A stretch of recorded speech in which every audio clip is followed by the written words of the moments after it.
mais merci d'être venu dans cette vaste salle. C'est bon, ils ont prévu la taille de la salle en fonction du type de tôle. On est bon. Donc effectivement, je suis Jean-Baptiste Dussault. Ça c'est désolé, c'est la slide branding. Donc voilà, je suis Jean-Baptiste Dussault. Vous pouvez me trouver sur Twitter sous ce magnifique surnom. Et je bosse pour une boîte que j'ai cofondée qui s'appelle Arpinum, qui est un atelier logiciel. Où, en gros, on essaye de résoudre des problèmes. Parfois ça implique du code, parfois pas. Je suis venu vous parler aujourd'hui d'un concept qui s'appelle l'ordre des développeurs. Et si vous êtes normalement constitué, le mot ordre est censé vous faire soit massivement peur, soit évoquer plein d'images. Donc on va essayer d'en parler aujourd'hui. Mais comme j'ai suivi tous les bons bouquins sur comment faire une bonne présentation,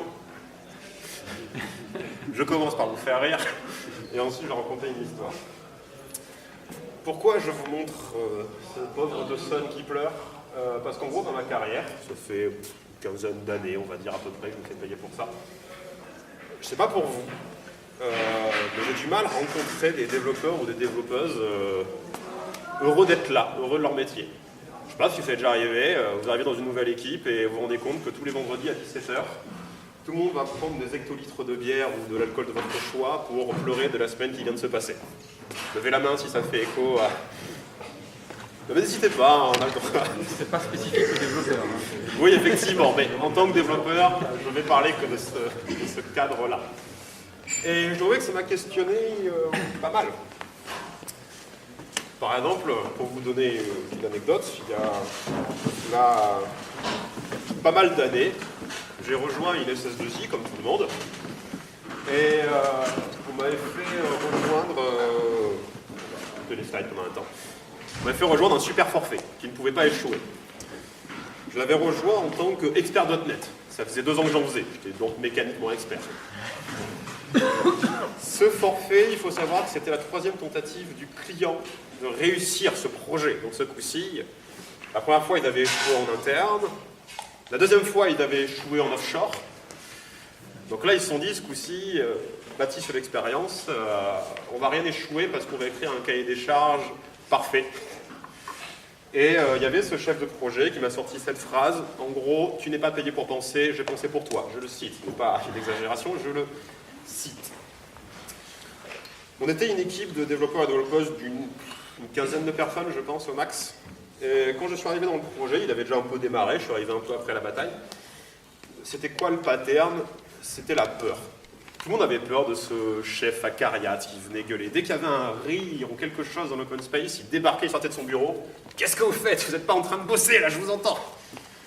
C'était ça qui se passait dans ce projet-là. Donc bien sûr, c'était un projet assez difficile. Et le pattern de l'alcool que je viens de citer, ce qui se passait, c'est qu'on avait carrément quelqu'un qui est dans cette salle, que je ne citerai pas, avait carrément une bouteille de Ricard dans son coffre, en cas d'urgence. Donc on allait sur le parking et on allait siffler quelques Ricards pour essayer de faire en sorte que la vie aille mieux. Voilà. On a quand même fait autre chose en fait, c'est que moi, même si j'étais jeune et inexpérimenté, ça faisait à peu près 1 an que j'avais commencé mon chemin dans quelque chose qui s'appelle l'extreme programming. Tout le monde lève la main en disant je sais parfaitement que c'est l'extreme programming, c'est bon. Les autres, je fais des cours particuliers, c'est bon. Et en fait, plus d'autres qui étaient présents dans l'équipe et qui sentaient qu'il y avait un truc qui n'était pas très agréable, on a commencé un grand travail de fond, de SAP en gros, de se réapproprier le projet, d'essayer de le réussir, pas seulement parce qu'on avait envie que le projet réussisse, mais aussi pour nous, pour être heureux en fait. Parce qu'étant donné, on va dire qu'on avait envie d'aimer ce travail et pas de le quitter au bout de 5 ans, de dégoûter, pour au choix devenir chef de projet ou élever des chèvres, choisissez. Quel est le travail des deux qui est le plus utile? Je vous laisse choisir. On s'est dit non, il faut faire quelque chose quoi. Extreme programming c'est cool, je sortais d'un projet où ça avait très très bien marché, donc on va binomer, donc on va faire du TDD, donc on va faire du design émergent, on va faire du domaine driven design, ça c'est un peu à part, ça va être cool.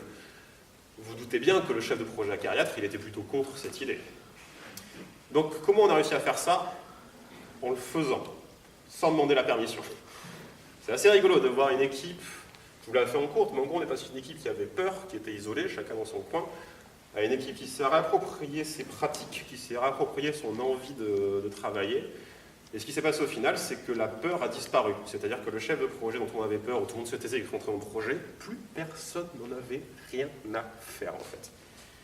Alors je me sers de lui parce qu'il est très caricatural, c'est chouette, mais il ne faut jamais oublier que lui-même reste un être humain, on va dire. Il avait son propre agenda et ses propres choses. Donc effectivement, nous il était opposé au nôtre. Mais in fine, quand la SS2I s'est rendu compte qu'il y avait une guerre ouverte entre lui et nous, la SS2I a dû trancher. Qui est-ce que je remets au pas? 20 personnes qui sont en train de s'autodéterminer, ou une personne dont tout le monde nous dit qu'il nous fout dans la merde? Pour une fois, il y a une happy end. Nous avons gagné. Il a démissionné, ou a été poussé à démissionner. La version longue, c'est que oui, effectivement, il a démissionné, et il est embauché instantanément par le client qui avait commandé le forfait. Quel était son premier réflexe? Tous nous virer. Donc vous tirez comme vous voulez des conclusions de cette histoire. Moi, en revanche, ce que je veux dire de cette histoire, c'est que comment on est redevenu heureux de faire ce métier malgré ces conditions extrêmement difficiles. C'est un peu basique, mais ça rejoint ce bouquin, que vous avez peut-être lu, pas lu. Oui, non, c'est pas grave. Si vous ne l'avez pas lu, lisez-le. Ce bouquin est une vaste vulgarisation, c'est pas un terme péjoratif, hein, c'est bien la vulgarisation, sur certaines réalités, sur comment on reste motivé, on va dire. Qu'est-ce qui fait qu'on se lève tous les matins pour aller faire quelque chose? Et en gros, puisque c'est une grosse synthèse, effectivement, ces trois points-là sont ce qu'on appelle la motivation intrinsèque, c'est-à-dire pourquoi, pour moi-même, je me lève, versus les motivations extrinsèques, c'est-à-dire je me lève parce que j'ai une carotte, on va me payer pour faire ça, ou on va me punir si je ne le fais pas, choisissez, et versus les motivations primaires, on va dire, qui sont juste, il faut que je bouffe. Et globalement, ce qui fait qu'on est heureux dans un job, ça va être ça. Hein. C'est très caricatural, mais voilà, si vous voulez tous les matins et vous dites que votre seule motivation, c'est de réussir à pousser un chèque en fin de mois pour aller immédiatement le dépenser en alcool pour oublier que vous faites ce travail, bon, c'est un peu dommage. Quelqu'un se reconnaît là-dedans? Effectivement, nous avons repris le contrôle de notre autonomie. Nous nous sommes mis à prendre nos propres décisions. Tiens, par exemple, on a été 15, c'était trop nombreux. On a décidé de se scinder en 2 équipes. Voilà, complètement de manière spontanée. L'équipe a décidé, on est trop, on s'est divisé en 2. Et on essaie de trouver un axe de séparation qui marche à peu près bien, qui est fonctionnel et pas technique. C'est-à-dire qu'on n'a pas fait l'équipe front et l'équipe back. Hein. Ah, ça fait moins rire. C'est une très mauvaise division du travail, l'équipe front et l'équipe back. Nous avons pris un sens du but. Pourquoi nous faisons cette chose-là? Pourquoi nous faisons ce logiciel? Le logiciel en lui-même, il ne faisait pas rêver. C'était un CRM pour aider à la défiscalisation de biens immobiliers, quoi. Waouh! On va sauver le monde avec ça, c'est sûr. Non, clairement, même si on parle d'éthique un peu après, même maintenant, ce sera le projet que je ne voudrais pas faire. Mais bon, ça, c'est autre chose. Le sens du but, c'était, pour nous, c'était de conquérir Extreme Programming, c'était de conquérir DDD, et c'était de reconquérir notre autonomie. Ça, c'était chouette. Et reconquérir notre joie. Et le sens de la maîtrise, cette idée que mon job, c'est pas de visser un boulon tel qu'on m'a dit de le visser, ce que disait mon chef de projet, ne pense pas, fais comme je t'ai dit. C'est nous nous mettons à remaîtriser nos pratiques. Et où est-ce que je veux revenir avec ça? C'est que quand on a réussi à reprendre le pouvoir là-dessus, la relation qu'on avait avec ce chef de projet et les autres intervenants du projet, en fait, on est un peu passé de ça à ça. Vous voyez la référence de cette photo? Pour ceux qui aiment les Pink Floyd. Voilà, une personne cultivée dans la salle, merci. Mais c'est un peu un cliché, mais c'est cette idée que... Moi, j'ai même pas enlevé le watermark de copyright, je suis vraiment très sympa. Cette idée que dès que vous entendez un chef de projet ou un RH vous sortir cette phrase, nous avons une stratégie pour vous faire grandir. Qu'est-ce que c'est que cette phrase, vous faire grandir? Je ne suis pas un gamin, je suis censé être un adulte responsable. On m'a même donné le droit de vote quand même, c'est complètement incroyable. Bon ok, si le vote était utile, on nous empêcherait de voter. C'est Mark Twain. Non, c'était pas Mark Twain, c'est pas grave pour la citation. Mais cette relation très parent-enfant, en plus dans le mauvais sens du terme, c'est-à-dire fais ci, fais ça, le parent normatif. Fais ce que je te dis, c'est ça la norme. Et cette relation n'est pas exceptionnelle parce que c'est ça qui fait que quand quelqu'un vient vous voir pour vous demander une estimation, pardon, un chiffrage, et que vous dites, et ça va me prendre une bêtise, 4 jours. Ah non, c'est pas possible, en 4, fais-le en 2. Nombreux d'entre nous, on va dire, d'accord, je vais essayer. Quoi?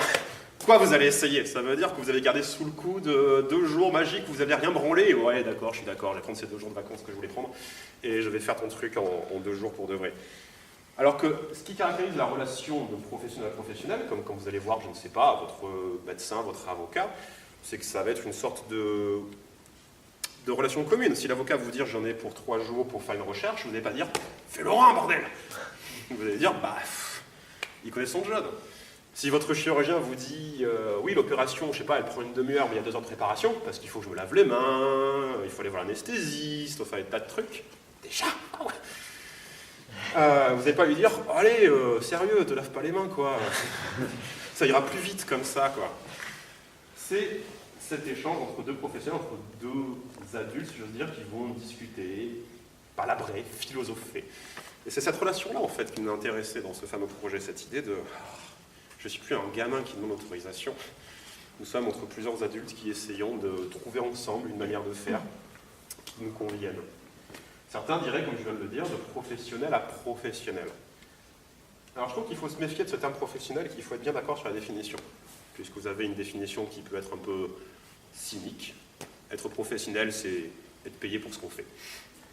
Donc si vous réussissez à convaincre, je sais pas, peut-être que vous y connaissez, prenez un domaine dans lequel vous y comprenez strictement rien, je sais pas, vous bricolez un peu le dimanche, vous dites ouais, j'ai fait la cabane de mon chien, je peux donc maintenant construire des maisons. Selon la définition juste basée sur l'argent, ça veut dire quoi? Ça veut dire que si vous réussissez à convaincre quelqu'un de vous payer pour construire sa maison, félicitations, vous êtes professionnel. Je sais pas si vous aimez cette approche, mais du coup, en faisant ma petite recherche sur définition de termes, ceci est la définition qui est sur Wikipédia. Le professionnalisme caractérise la qualité du travail de quelqu'un ayant de l'expérience. Ça claque, n'est-ce pas? Mais cette définition entraîne, pour ma part, de devoir définir d'autres définitions. Qu'est-ce que c'est que l'expérience? Et qu'est-ce que c'est que la connaissance? L'expérience, ce n'est pas ce qui nous arrive, c'est ce qu'on fait de ce qui nous arrive. À partir de là, si on prend cette phrase, ça veut dire que ok, j'ai dit que ça faisait 15 ans que j'étais dans ce métier. Est-ce que ça veut dire que j'ai 15 ans d'expérience, à votre avis? Ouais. Moi, ouais, tu te sentais bien qu'il y avait une carrière, que c'était un piège. Moi, je vais répondre non. Parce que la même année répétée 15 fois ne fait pas 15 ans d'expérience. C'est le travail que je fais sur moi-même pour réfléchir à ce qui m'est arrivé qui fabrique l'expérience. Sinon, tout ce que je fais, c'est répéter la même chose. Je sais pas, peut-être vous êtes sorti de la fac, d'une école, des autodidactes, peu importe, et vous avez appris, je sais pas, à utiliser Ruby on Rails, quelque chose. Si ça fait 10 ans que vous apprenez à juste appliquer parfaitement comment faire Ruby on Rails, vous n'avez pas d'expérience à mes yeux. Vous êtes OK. Vous êtes bloqué quelque part ici.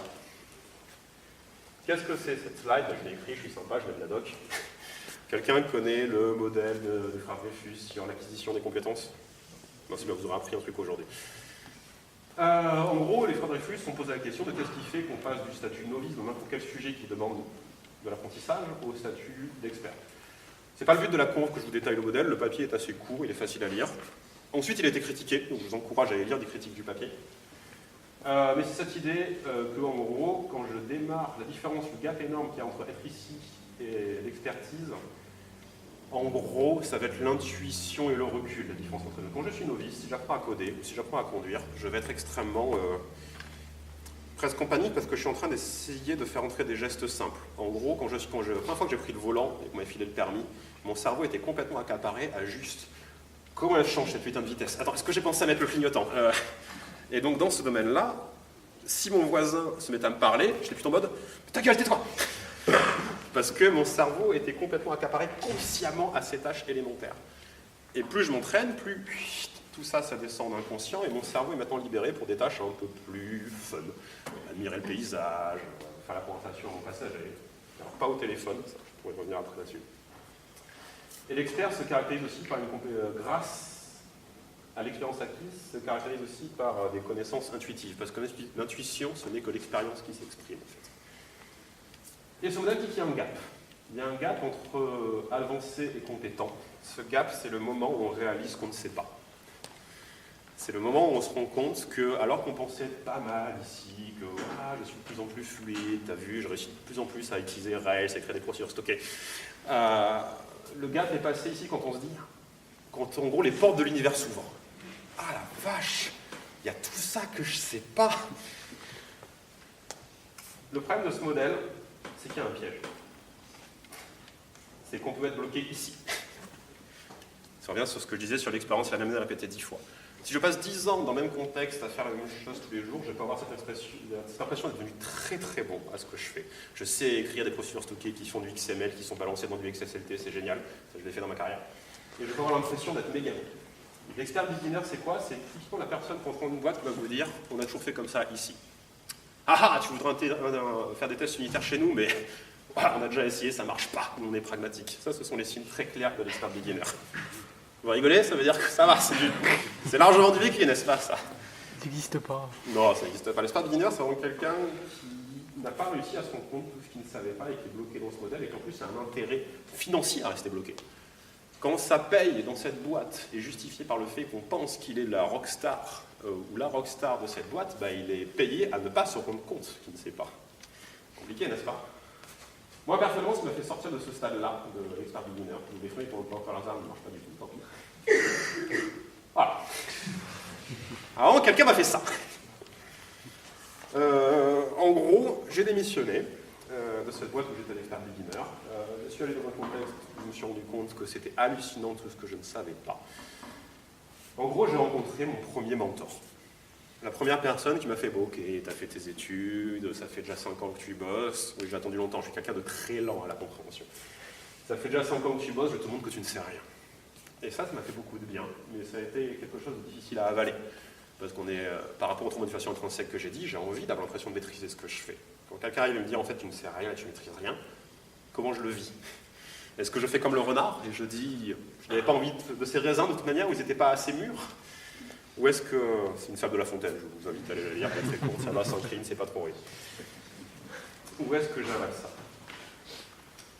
Et puisqu'on parle de connaissances, il y a un truc qui m'agace dans notre métier, et pour lequel je pense qu'un ordre peut être intéressant. Voilà, c'est le moment des trolls. Mais c'est pas des trolls, ça c'est le moment des faits.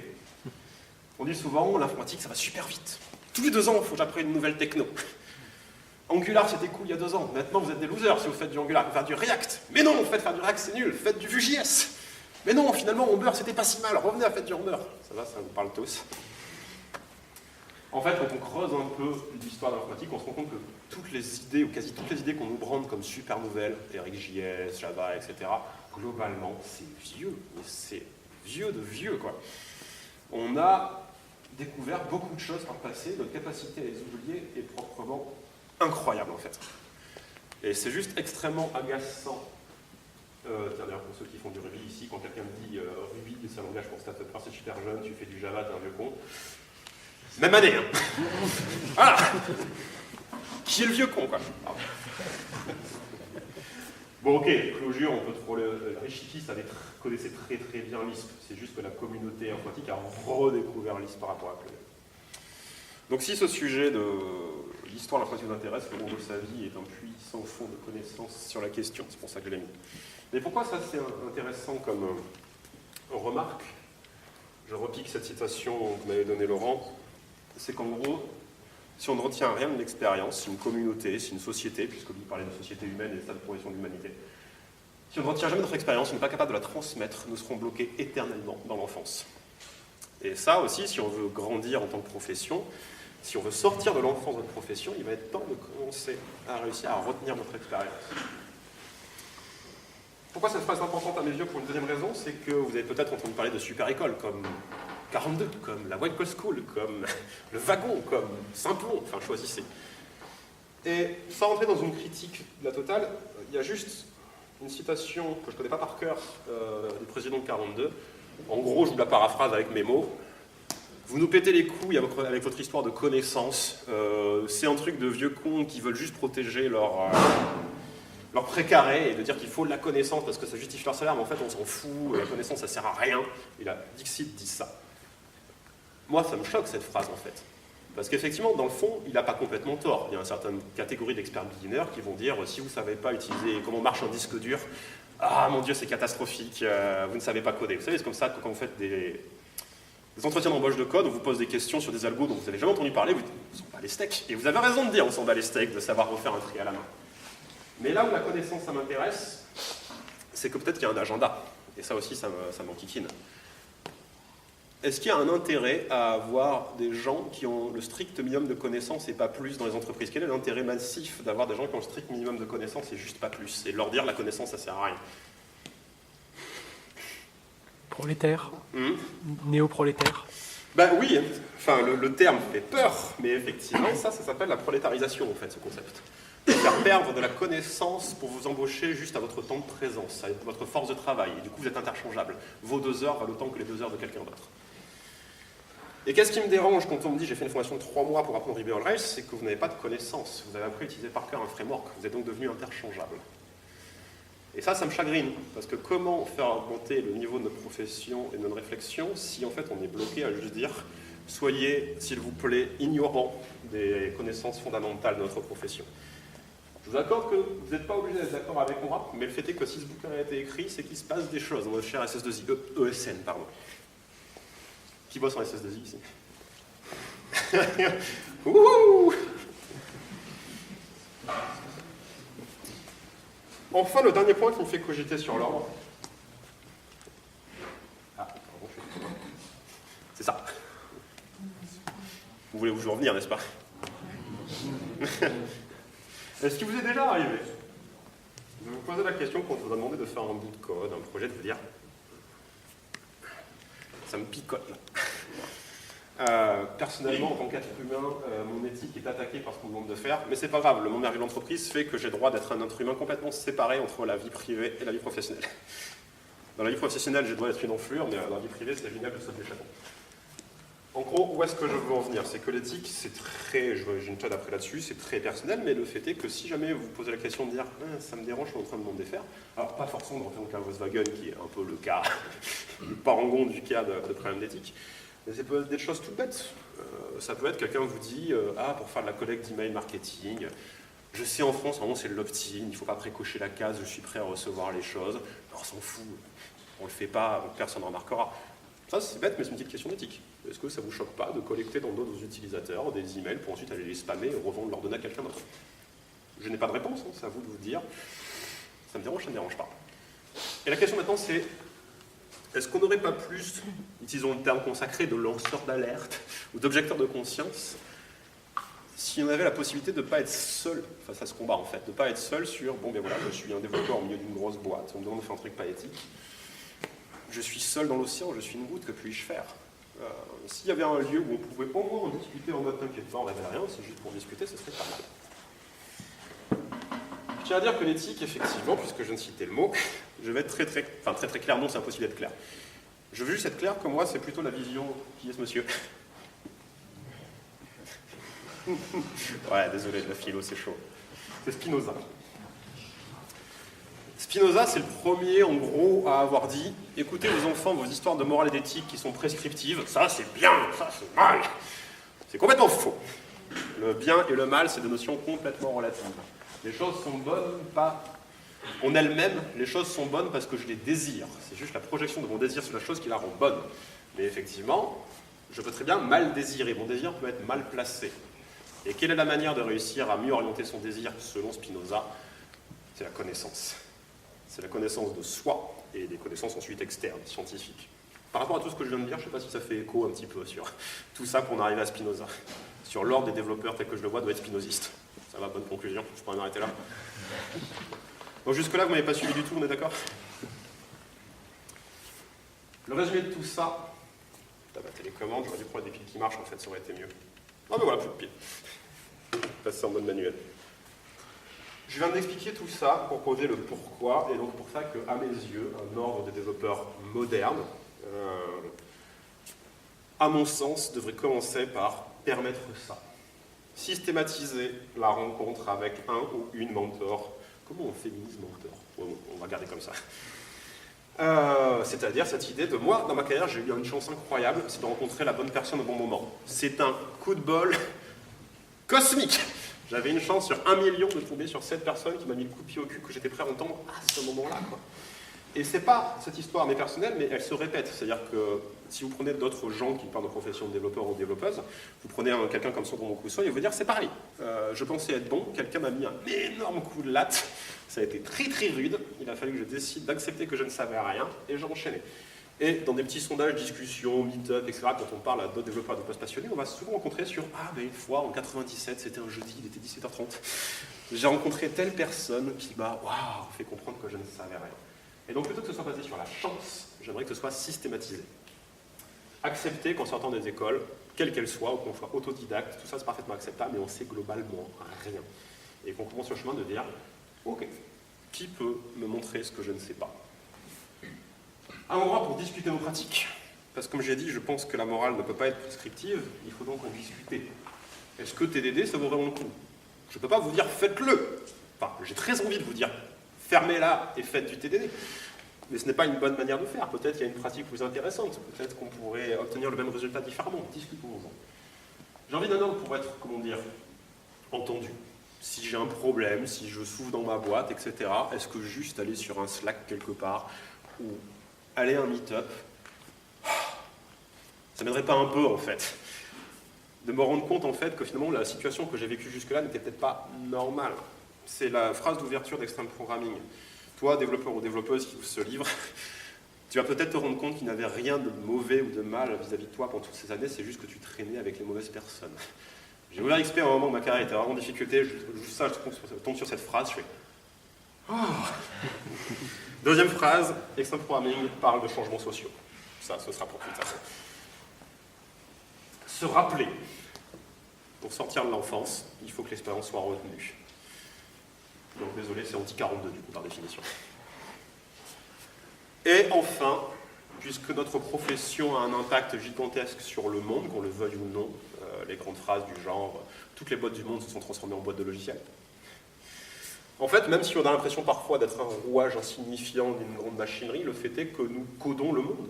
Et il n'y a pas un aspect aujourd'hui de notre vie qui ne soit pas régi d'une manière ou d'une autre par un bout de code. Il y a un bout de code dans cette caméra, bon, il y a beaucoup de bouts de code ici, il y a un bout de code pour gérer ce rétro-proche, cette slide, il y a probablement un bout de code pour gérer la lumière. Voilà, on a, sans s'en rendre compte, en fait, une responsabilité et un pouvoir assez colossal sur le monde. Ça, c'est le but de l'ordre. Ça vous parle ? Vous êtes chaud patate? Oui. Ok. Il me reste 10 minutes, c'est ça? Tout baigne. 13 même. Parlons un peu, c'est cool, j'ai raconté ma petite histoire, j'ai posé le problème, j'ai posé le pourquoi. Parlons un peu de comment organiser un tel truc. Ça, c'est la définition Wikipédia de ce qu'est un ordre professionnel. C'est long. Il y a des phrases qui me font peur.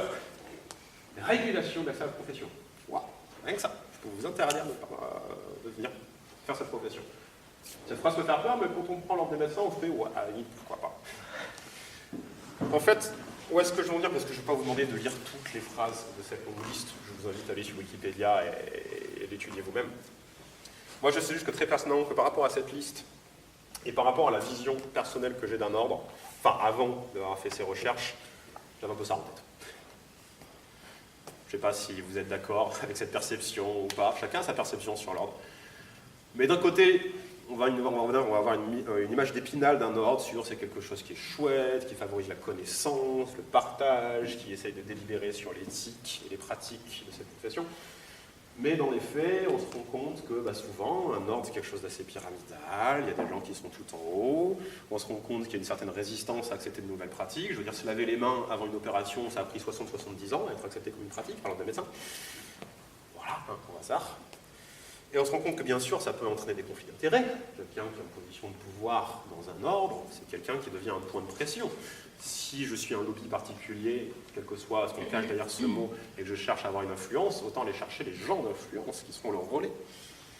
Donc moi, j'ai envie de dire qu'un ordre moderne, à mes yeux, encore une fois, tout est discutable, doit avoir quelques caractéristiques primordiales si on ne veut pas que ce soit le bon. J'aimerais bien que ce soit une construction qui survive à l'épreuve du temps, au passage du temps. Oui, je suis ambitieux. Dans 600 ans, il y aura encore un ordre des développeurs. Non, d'ici là, on aura tous été aliénés par la machine et on sera des esclaves retenus dans la matrice, mais peut-être que les machines auront l'ordre des machines. Ça, ce serait cool. Ouais, bon, ok, je m'emballe.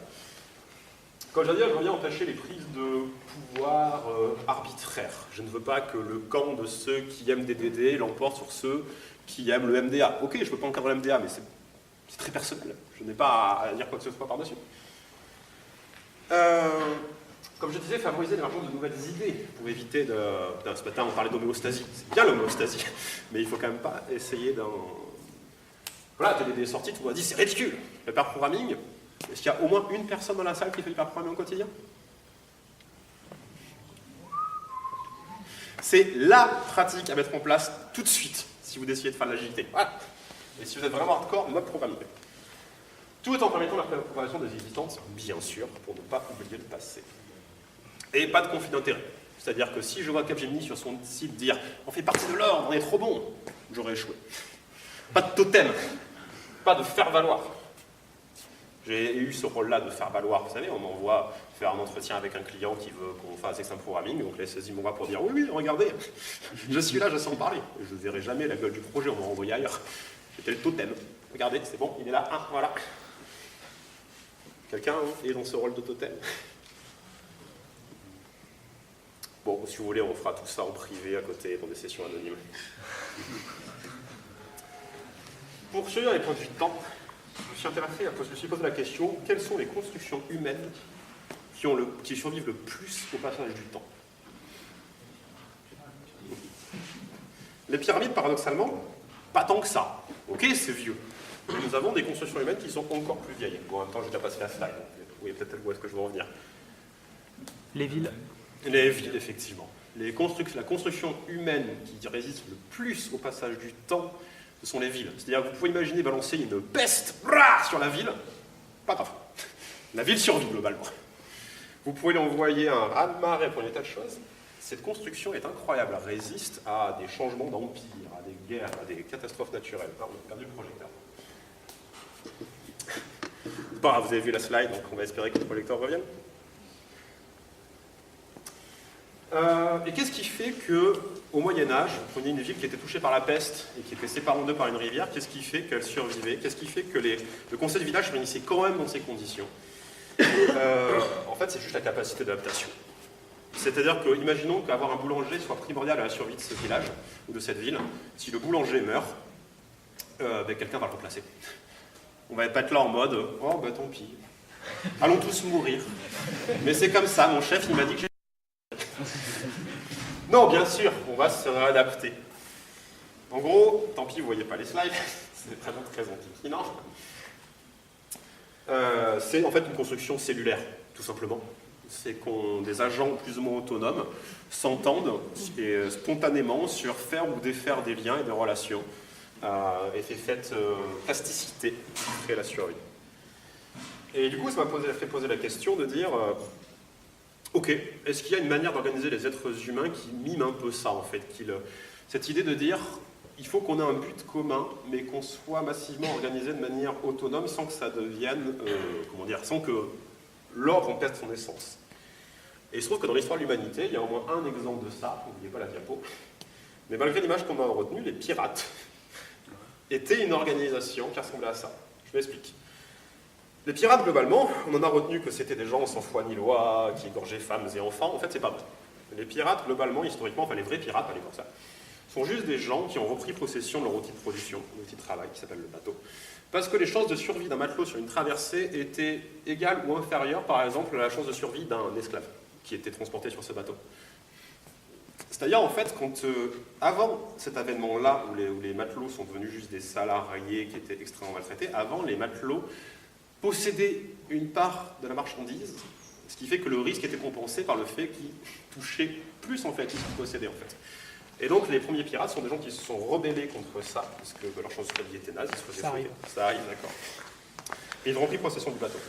Du coup, ça veut dire que, spontanément, cette flotte-là était d'accord sur des concepts sous-jacents, mais chaque vaisseau était complètement autonome. Par contre, chaque vaisseau était autonome et respectait à peu près des règles simples, sur le fait que le capitaine était élu parmi l'équipage, en fonction de son mérite et de sa capacité à diriger la chasse. Mais du coup, le capitaine ne dirigeait que la chasse, pas le reste. Le capitaine pouvait être remis au pied du mât n'importe quand. Et malgré le côté autonome des vaisseaux, les pirates ont quand même réussi à s'organiser en tant qu'ensemble, et ont sorti des choses comme Quand je me suis fait enlever un œil ou arracher une jambe pendant une bataille, ce serait quand même chouette qu'on me laisse pas crever la gueule ouverte parce que je ne peux plus subvenir à mes besoins. Donc ils avaient une caisse commune. Ils avaient une caisse commune de l'ensemble des pirates pour payer la bouffe et les soins des pirates blessés. Donc, je vais reprendre ici. Voilà. Donc ça veut dire que ces gens ont inventé la sécurité sociale. Voilà. Donc ce que je dis, ça a l'air d'être compliqué d'organiser un ensemble humain comme des bateaux autonomes qui ont quand même une charte commune. Techniquement, c'est compliqué. Tant bien. Nous, on a inventé ça, les développeurs. Cette capacité de modéliser la décentralisation sans que ce soit un enfer, ça s'appelle Git. Donc où est-ce que je reviens avec tout ça? C'est comment organiser l'ordre des développeurs. On s'organise en fédérations ou chapitres, ou guildes, comme vous voulez, qui sont autonomes. Le minimum sur lequel on s'entend, c'est le code de conduite, si j'ose dire, ou l'esprit de la chose, on va dire. Mais chaque chapitre est indépendant et signe cette charte. Et pour éviter qu'il y ait tout conflit d'intérêts ou messe basse ou choses secrètes, ben, tout est intégralement traqué par l'historique qu'on peut trouver dans Git. Ce QR code, c'est le QR code pour aller sur le GitHub de l'ordre des développeurs. Vous pouvez aller tout de suite. Commencez à participer, poser des issues, faire des pull requests, allez-y, ou forquer, faire d'autres trucs. Faire l'ordre des développeurs de Toulouse, l'ordre des développeurs de ceux qui ont détesté ma presse parce qu'en fait ils adorent Ruby on Rails, l'ordre des développeurs des SS2I. Mais l'avantage du fork et du modèle cellulaire, c'est que si quelqu'un vient de créer l'ordre des SS2I et que vous ne pouvez pas l'encadrer, c'est pas un problème, allez vivre votre vie. Peut-être qu'un jour on se refusera, on sera à nouveau d'accord, peut-être pas, c'est pas grave, c'est chouette, c'est ce qu'il faut faire.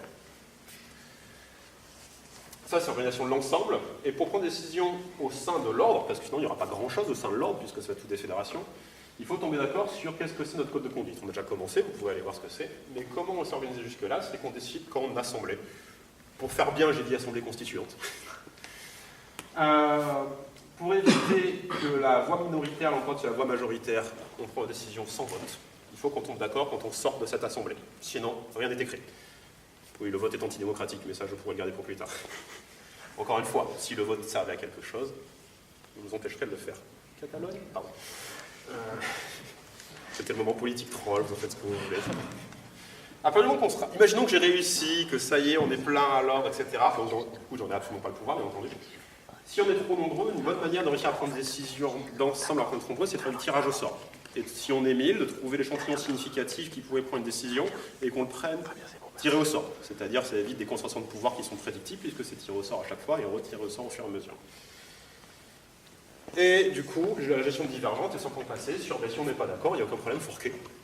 Forquer, au même titre que, par exemple, quand Oracle a racheté Sun, les gens ont forqué out Sun pour faire Jenkins, vous voyez ce genre de choses, le fait que Jason Von Zig s'est jeté sur Maven et sur Hudson pour faire son but commercial. Voilà, c'était des beaux exemples de comment la communauté se défend en fait sur c'est pas grave, forquons.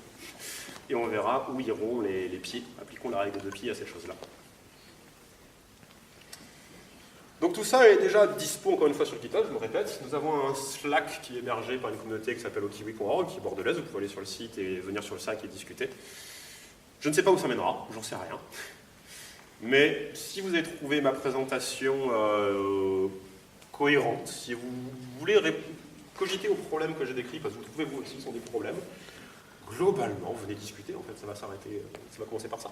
Si vous voulez un peu plus agir, ce soir, allez sur un meet-up quelconque de Toulouse, vous créez-le et vous dites, allez, lundi et le soir, à 19h, à tel bar, on se réunit à Toulouse pour parler de l'ordre des développeurs. C'est parfaitement acceptable, c'est parfaitement encourageant.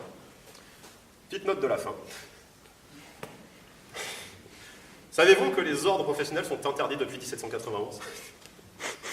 Donc si vous le faites, voilà, sachez qu'il y a un petit côté dissidence dans l'opération qui n'est pas pour me déplaire.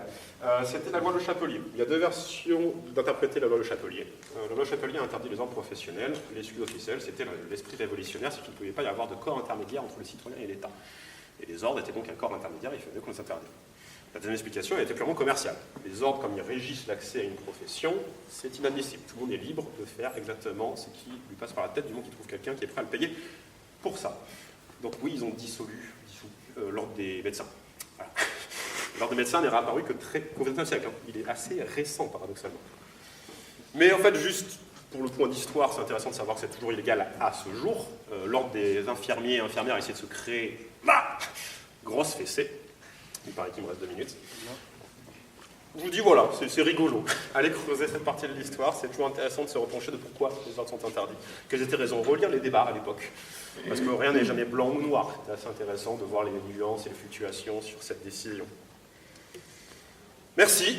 Je crois que j'ai à peu près tenu ma timebox, c'est ça? Pile tout de suite. C'est là. ça, stop. 40 minutes pile. Le tout avec un problème technique au milieu, franchement c'est pas mal. Je rappelle les liens à aller voir. Au Kiwi pour accéder à notre Slack, GitHub pour aller voir ce qui se passe un peu.